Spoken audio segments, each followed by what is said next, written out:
Have you ever swallowed an insult just to keep the peace? Not because you agreed with it, but because saying something felt harder than staying quiet. And have you noticed that every time you swallow it, the next one comes a little easier and a little heavier? This story is about a man who spent his whole life forgiving people before they even asked for it, and what an old traveler taught him about the true cost of a debt he never collected. Once upon a time, in a village nestled between two hills, there lived a man named Tomas. He was known for his patience. People called him gentle, easygoing, a man who never held a grudge. What they did not know was that Tomas had learned, very young, that anger cost him more than it ever earned him. So he stopped spending it. He just kept absorbing. It started with his brother, who borrowed money and never paid it back, then borrowed again the following spring. Tomas said nothing. He told himself family was worth more than coins, and perhaps it was. But the silence sat inside him, like a stone dropped into a well, sinking somewhere he could not see. Then it was his closest friend, a man named Reyes, who took credit for an idea Tomas had spent months building. Tomas heard the applause meant for him land on someone else's shoulders, and he smiled through it, because saying something in front of the whole village felt like tearing a hole in the evening. Another stone went into the well. Then it was a neighbor who let his goats wander into Tomas's field year after year, eating through what should have fed his family for the winter. Tomas mended the fence himself each time, quietly, and never once knocked on the neighbor's door. A third stone. Then it was a woman he loved, who left him for another man in the same season she had promised him forever, and told the village it was Tomas who had grown cold. He let her keep the story. Correcting her felt like proving her right about something worse. A fourth stone, heavier than the rest. By the time Tomas reached 40, he had built a reputation for peace that was really a reputation for silence. And no one, not even Tomas, could tell the difference anymore. He had become so practiced at forgiving that he forgot he had ever been owed anything at all. One autumn evening, an old traveler stopped in the village square, resting beside the well at the center of town. He carried nothing but a walking stick and a small leather sack that clinked faintly with every step. Tomas, ever hospitable, brought him bread and water and sat with him as the sun went down. "You carry your silence well," the old man said, without looking up. Tomas laughed it off. "I carry nothing. I've made peace with everyone." The traveler opened his sack and set a stone on the ground between them. Then another, until 11 stones sat in a small pile catching the last orange light. "Each of these," the traveler said, "is a debt someone owes me. A word I never said when I should have.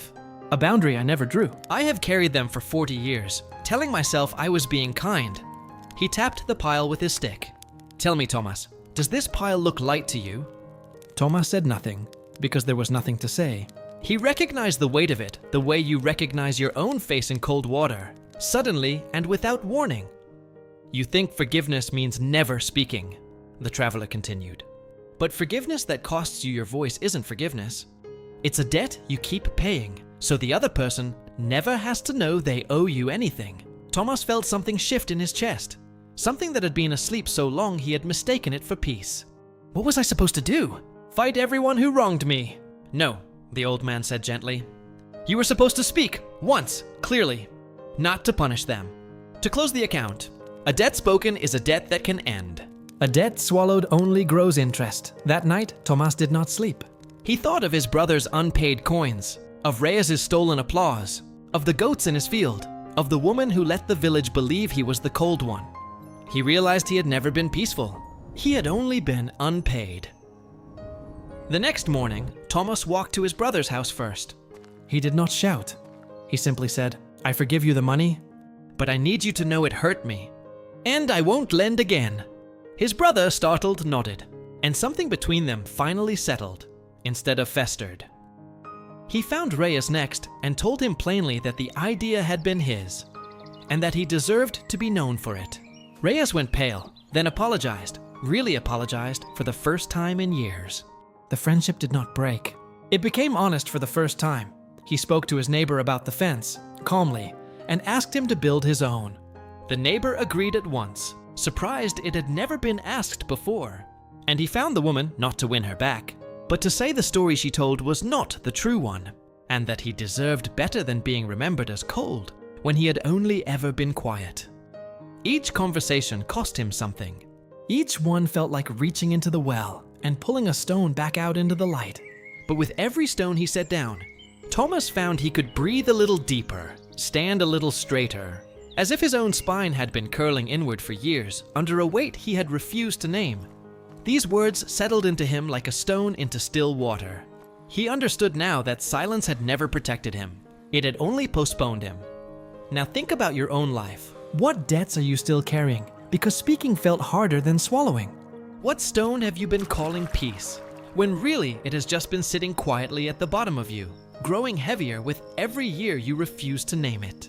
You do not have to shout to be heard. You do not have to become bitter to be honest. But you do have to speak at least once clearly, so that the debt does not outlive the person who owes it. Now, my friend, if this story touched you, the way it touched Tomas the night the old traveler set his stones down in the dust, then let it be the reason you finally set one of yours down too. If this story touched you, like, share, and subscribe for more stories like this one.